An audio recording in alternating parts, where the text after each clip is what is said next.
Introducing Wiley. This story is one of Bob Spong's favorites. We did a show with the Happiness Emporium up on was it Lake Mille Lacs or somewhere up there. Walker, Minnesota. And we had Their charter show. adjoining warm-up rooms next to each other in the school. And as it happened, the wall between their room and our room was wood or something on the lower half, and it was glass on the upper half. And we were warming up, and they were warming up, and there was a table on our side of the room, and we had a pause in our warm-up, so I got up on the table, dropped my pants, and mooned them. Slid it right across the glass. Yeah. Slid it One of those permanent moves. Because when you broke in the glass, you put this big imprint right on it. Yeah. And who was it said the teacher came in and said, Wiley was here. Well, then the next morning, my wife was up there and we were staying in a motel room. She didn't know what the hell a moon was. So instead of explaining it to her,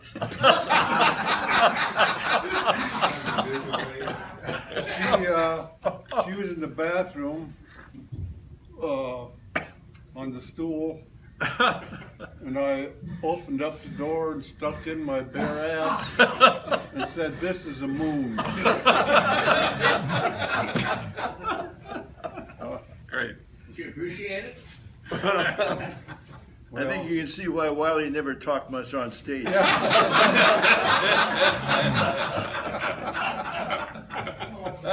Well, I've got a story. It's an old one, but true, and it's appropriate for this time.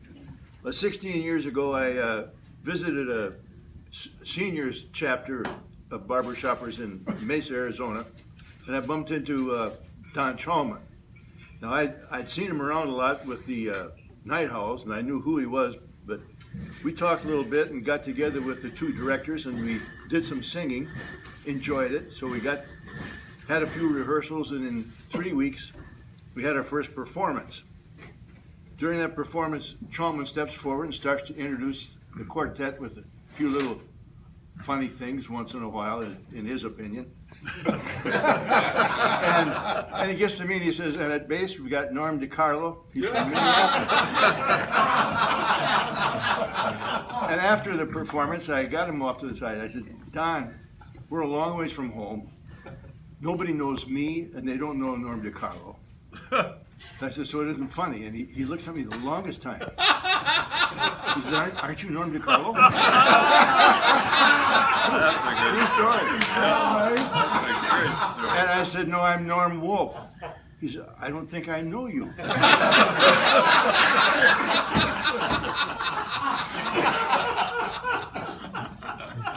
About that time that you were late showing up for that show. I'll tell that. Okay. Tell us how you got started. Go back and give us a quick update. How'd you get started? When you Let began? him tell a story. I He's was ready. prompted by a story here, and if I don't get to tell it now, I'll never remember it. Okay. But the Roadrunners were singing with the Minneapolis chapter on a show in Prior Lake, I think it was. And so Wiley and I both lived in the northern suburbs. And so somebody had made arrangements, allegedly, to pick up Norm in Bloomington on the way down to Prior Lake. Oh, yeah. And so, well, we eventually got to Prior Lake, and by golly, Norm wasn't there. And so the show was combination of quartets on the chorus and on the first half. And the Roadrunners were scheduled to do a quartet number on the first half, and Norm wasn't there. So we said, well, maybe Norm Wolfe could just fill in. No, Norm DiCarlo. Norm. That's Norm Wolfe, right? They still don't know me. So we asked Norm DiCarlo if he could fill in, and we did a number that everybody knew, and so Norm said, yeah, I'll do that. So I'll never forget it. We were standing out and we sang that number, and we were about 3/4 through, and I looked in the back of the gymnasium, and Norm Wolfe walks in with his bag over his shoulder, and he just stands there and looks. And we finished the song and took our bow, and Norm eventually made his way backstage, and he wasn't one bit abused at that whole thing. I think he's still not over Still it. pissed. I don't want to talk about it. So did you give Norm DiCarlo 1/4 of the pay then? Right. And so then we did the second half with Norm Wolfe, and Nobody knew that. at the end of the show, we talked to people that were around. Nobody had any idea that we had two basses in the quartet. They thought Wasn't there a DiCarlo Norm DiCarlo look-alike contest at one time? Well,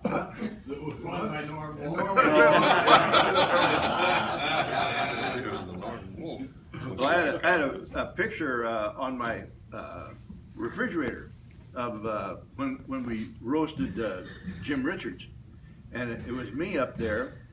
I was there for a week, and finally one of my daughters says, "You don't have a shirt like that." And I looked at it again. Hell, it wasn't me. It was Norm DiCarlo.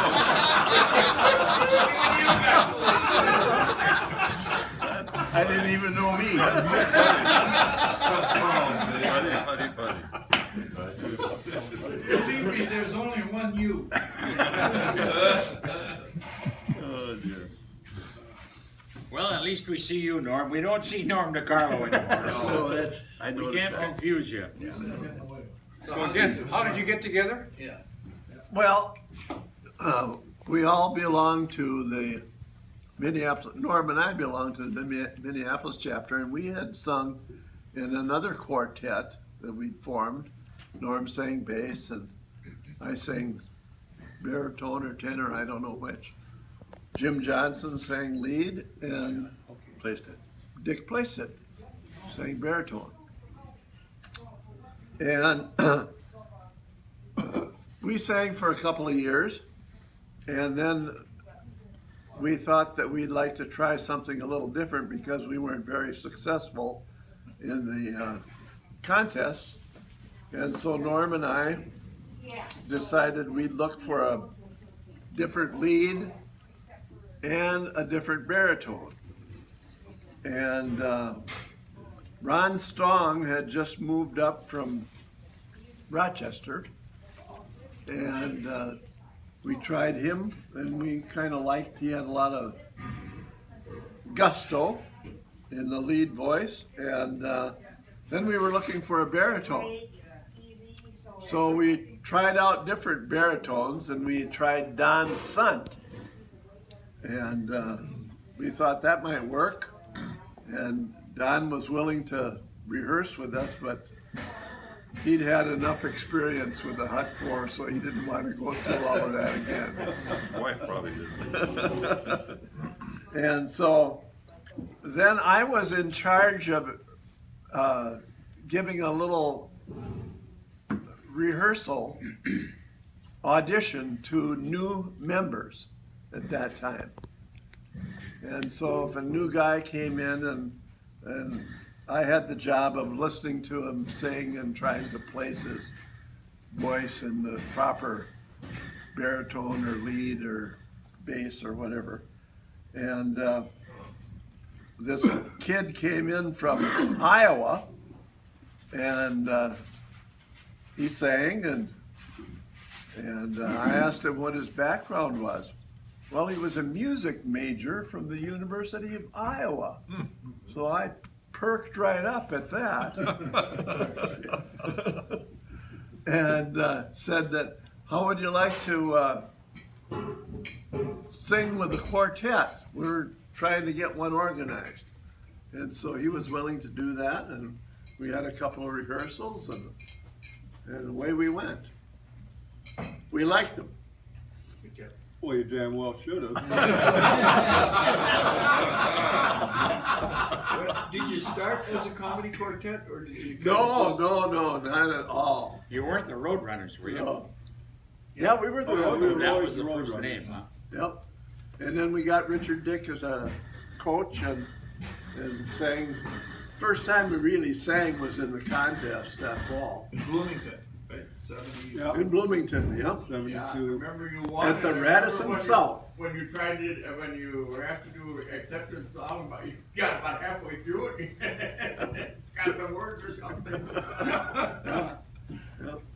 You had to learn songs on the fly, didn't you? Right. After that. Our first job was in Bemidji. We had a contract to do the Bemidji show, and we went there, and I remember that's a long drive up to Bemidji, so we had a lot of time to talk about what are we going to do. And we had no idea, but Norm kind of had a few ideas, and Well, we each told a story, as I remember. Each one of us got out there and told a joke or some damn thing. That was about the extent of our show. Did you sing? Huh? Did you sing anything? We shouldn't have, but we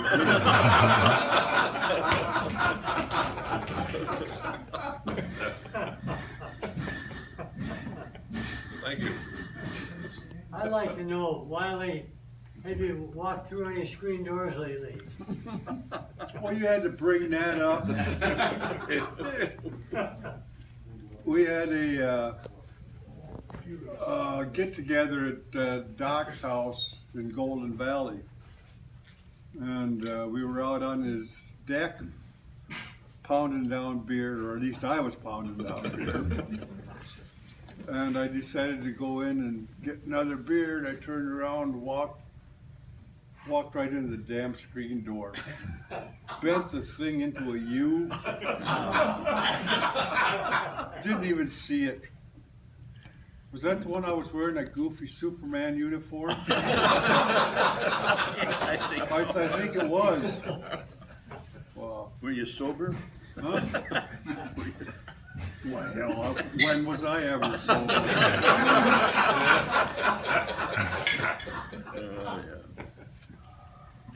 How many years did you sing? How many years did you perform? 32 in all, from the beginning, because we ended in 04. You don't remember, do you? we sang from 72 to 04. to 76 with Ron Stong, and then Bruce Odell took over in 76. And I dropped out in 77 sometime. And then Ken Agri took the tenor. And then I don't know when Rich Slind and Norm Erickson came in. I don't know either. Oh, hell, I have no idea. It was after you left. By 82, at least by 82. Is that right? Yeah, because I remember doing a show with you. So two bass and baritone stayed the same for the whole Yeah. time. Yeah, we did two originals. Quite a run. Impossible to replace. You guys want None, this on none of the YouTube? rest of them would have anything to do with us. You drove out quite a few. Yeah.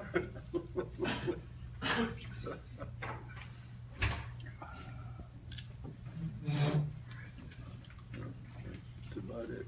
Thank you. Thank you.